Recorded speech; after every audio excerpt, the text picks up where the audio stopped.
A lot of my practice uses found objects. I like reusing objects that people have discarded, and I like to make beauty with them. I like to imbue them with other meaning. So a lot of the work a lot of the objects are domestic. So when you use domestic objects in your practice and recreate it, it invokes a sense of human. And so there is a presence and an absence of humans. So I like playing with that. It's an interesting area.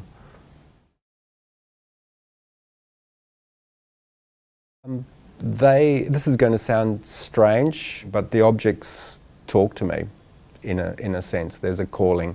I don't pick up everything. I only have a small studio and a small bit of land, so I can't grab everything. When my grandfather passed away, my grandma, within the first 2 weeks, removed 7 lorry loads or 7 trucks of objects, found objects. So it's kind of, you know, we are collectors in the family. So yeah, I only take home what talks to me, and I have conversations with kind of these found bits of wire. You know, I've taken things home from Venice when I worked there, and the interesting thing is I'll take something home from Venice and something from Adelaide, and when I'm remaking something, they'll fit millimetre perfect. So that's an intuitive process that I've just learnt to trust now and just go with. The glasswork is another piece that came to me. It came to me before this project. I have nearly smashed it in moving. I've nearly thrown it away, but it has persisted in dialoguing with me to retain itself in my studio.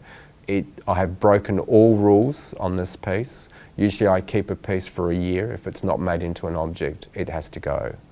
And this has been with me for over 10 years now, so it's a good talker.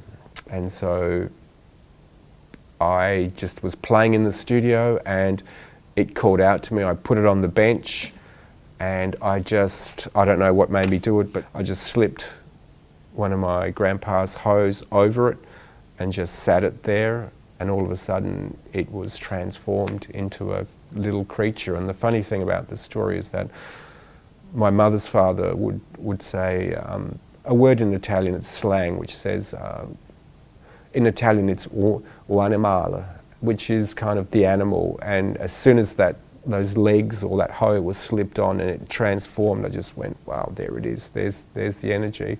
So that piece just evolved out of just play. Those hoes belong to my grandparents, so I like to use objects that are a little bit special. I do collect, but I love to collect dead people's things that mean something to me, and so that object has a power already. It has someone's life in it.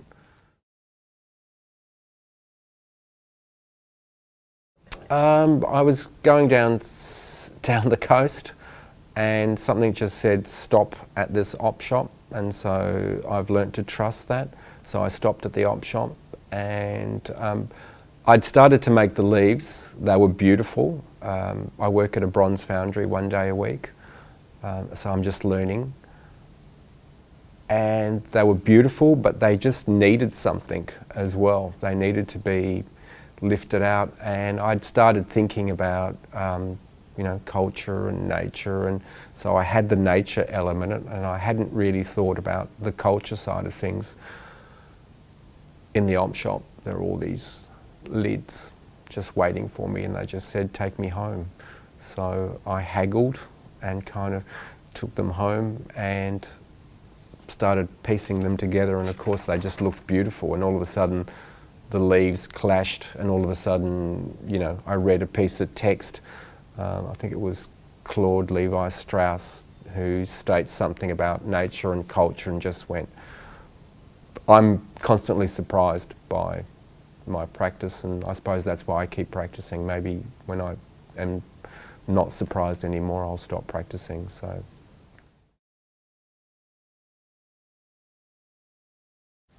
I don't know. I actually don't know a lot of things about my practice. I'm just kind of making my way through my practice, I think. I'm actually not concerned by it at all. I've just realised after 20 years that it doesn't really matter. It's just what matters is the process of doing it, because the more you do, the more you start to understand, and I don't think I'll get to the end of understanding.